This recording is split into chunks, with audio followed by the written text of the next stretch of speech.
Well, this has really angered people here in Brussels because, of course, this goes against the spirit of the Schengen Code, which is the code that means that you don't need a passport to travel between EU countries. Border controls between most EU countries were eradicated many years ago. However, there is a possibility to have temporary exemptions to the Schengen Code. Germany already had two of these, with Austria and with Poland.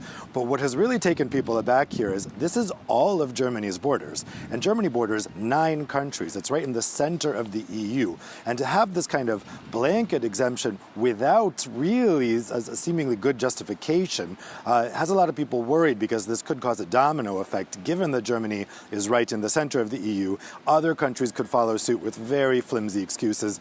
Netherlands probably next. And then you could see the whole Schengen system unravel. So the question is, will the Commission accept this notification from Germany of a temporary restoration of border controls?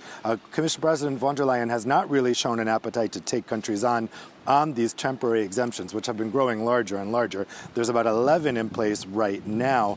The big question is, what would Germany use to justify this exemption? Because it seems to most people that this is a response to that win for the far-right AfD party in those local elections in eastern Germany last month. So one person questioned here that I was talking to earlier today, is that what they're going to put on their justification?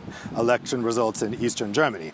So we'll see how the Commission reacts to this. Again, this is something they are technically able to do temporarily, but the nature of this, the size of this, kind of goes against the spirit of what those temporary targeted exemptions are supposed to be. Dave, later in the France 24 debate, we're going to be asking about kind of the Trump effect on issues like immigration. Where you are in Brussels, you're about to have a new European Commission that's to be announced soon. The next 5 years are going to be very different for open borders? I think so. I mean, look, we're seeing the pressure that the far right is causing on mainstream parties, even in Germany, which is a left-dominated government with the liberals participating.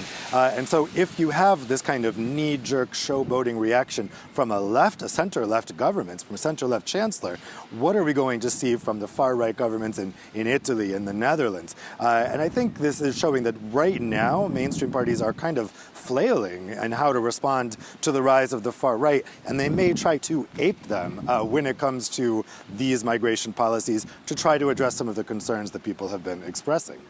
All right, good save with the camera there, Dave. Just a quick question about logistics, because we don't really know any more yet. Think about all the French citizens who every day cross the border to go work in Saarbrücken, or the Germans who cross the border every day to go work in Strasbourg.